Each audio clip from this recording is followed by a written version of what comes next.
एक विशेष मेरी एक आपके माध्यम से माननीय अध्यक्ष एक सिंचाई माननीय अध्यक्ष जी लिख के दे दें। धन्यवाद स्पीकर साहब। सर मैंने पहले लिख के दे देना, वो रिकॉर्ड में ले लूंगा। सर मैंने पहले भी सदन में ये बहुत ही महत्वपूर्ण विषय उठाया था जिस पर माननीय मंत्री जी के द्वारा कोई अभी तक जवाब नहीं दिया गया है कि सर जो नदियों की खुदाई है सर, खास तौर पर जहां जमीन किसानों की है सर, वहां पर जिसका खेत उसका रेत योजना बनाकर सर खुदाई की जानी चाहिए, क्योंकि सर जो हर साल नुकसान हो रहा है उसको झेलने की क्षमता ना तो प्रदेश में है ना प्रदेशवासियों में है। सर इतना नुकसान ग्रामीण हमारे परिवार के घरों का हो रहा है, उद्योगपतियों का हो रहा है, सर हमारा जो पशुधन है उसका भी नुकसान, हमारे किसानों का तो नुकसान सर है ही। तो सर मैं ये मांग रखना चाहती हूँ आज सदन के माध्यम से सरकार को कि इस योजना को बनाकर सर इस खुदाई के कार्य को करवाया जाए। सर ये बहुत आवश्यक है, क्योंकि सर आज नदी जिन किसानों की ज़मीन पे से बह रही है सर, ना तो वो अपनी ज़मीन पर खेती कर पा रहे हैं, ना ही अपनी ज़मीन को किसी भी उपयोग में ला पा रहे हैं, और ना ही सर अपनी ज़मीन पे से उस रेत को खुदाई कर पा रहे हैं। तो सरकार ये प्रावधान, ये योजना बनाकर आगे बढ़े।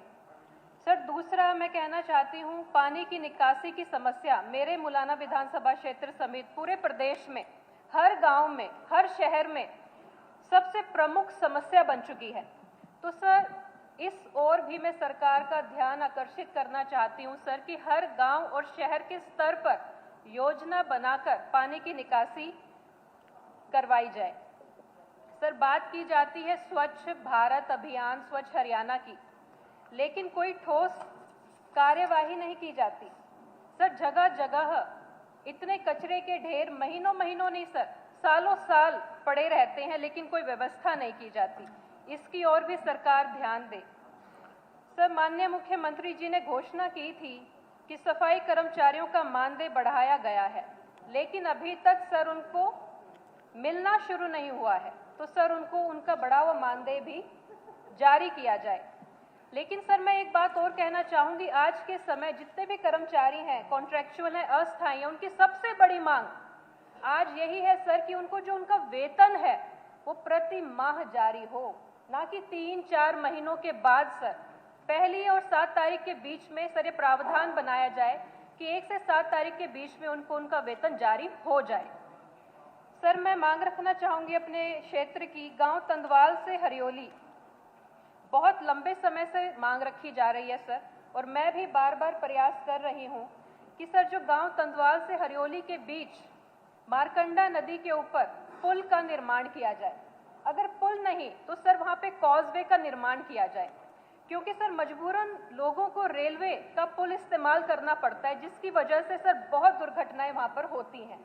तो जनहित में इस कार्य को किया जाए। सर दूसरा मैं कहना चाहूँगी, गांव हमीदपुर से हरियोली रेलवे लाइन तक मारकंडा नदी की जो पटरी है सर उसको ऊंचा किया जाए 3 से 4 फुट लगभग, और अंदर पत्थर की पिसिंग लगवाई जाए। सर इसके साथ लगते हुए हमारे गांव हरड़ा, हरडी, छपरा, अल्लाहपुर, शेरपुर, रामपुर, घसीटपुर आदि सर जब पानी बहुत ज़्यादा आ जाता है गांव में 3-4 फुट गांव डूब जाते हैं पानी में, बहुत भारी नुकसान होता है। तो सर इस कार्य को भी प्राथमिकता पर करवाया जाए। सर बात होती है सड़कों के सुधार की, नवीनीकरण की। आज भी कुछ सड़कें सर ऐसी हैं जिन पर ना तो काम चलाया गया ना अभी भी चल रहा है सर, जैसे कि समलेड़ी से मीठापुर, मोहड़ा से कोट कछुआ, कालपी से Uplana via Nahoni, Ambala Jagadhri main road से तंदवाल वाया हेमा माजरा और घेलड़ी तक, बीटा से तेपला, बीटा से जवाहरगढ़ और गांव हरडी से government middle school community hall तक जो सड़कें हैं सर, इन पर कोई काम नहीं हुआ है, और अगर काम हुआ है तो सर बजरी डाल के रख दी है, महीनों तक उसके ऊपर कुछ कार्रवाई नहीं हुई है। तो सर इन सड़कों का मरम्मत और नवीनीकरण जल्द से जल्द करवाया जाए। मंत्री जी कह रहे थे कि मरम्मत तो निरंतर प्रक्रिया है, सर इस पर ध्यान देने की जरूरत है कि निरंतर प्रक्रिया क्यों है, सड़क पूरी होने से पहले ही टूट रही हैं। सर कैजुअल लीव में अपने महिला कर्मचारियों की मांग रखना चाहती हूँ सर। प्रदेश के जितने भी एडेड महाविद्यालय हैं सर, उसमें जितनी हमारी महिला कर्मचारी कार्यरत हैं सर, उनकी मांग है कि जो कैजुअल लीव को लेकर नियम बनाए गए हैं वो जारी नहीं किए गए हैं, उन संबंधित नियमों को जारी किया जाए ताकि जो कैजुअल लीव बढ़ाई गई 20 से 2025 में उसका लाभ उन्हें मिल सके। एक और सर मैं कहना चाहूंगी सर, 1 मिनट सर, 1 लाख बताइए। रिटायर्ड कर्मचारी हैं सर 2012 से पहले के, उनकी बहुत बड़ी मांग है, बार बार रखी है कि जो उनका पीपीओ है, पेंशन पेमेंट ऑर्डर, सर उसको आधार कार्ड से लिंक किया जाए ताकि उनको कैशलेस जो मेडिकल सुविधा है उसका लाभ उनको और उनके परिवार को भी मिल सके। आपका बहुत बहुत धन्यवाद सर। श्री बलवान सिंह जी। धन्यवाद माननीय अध्यक्ष जी। अध्यक्ष जी, आज पोल्यूशन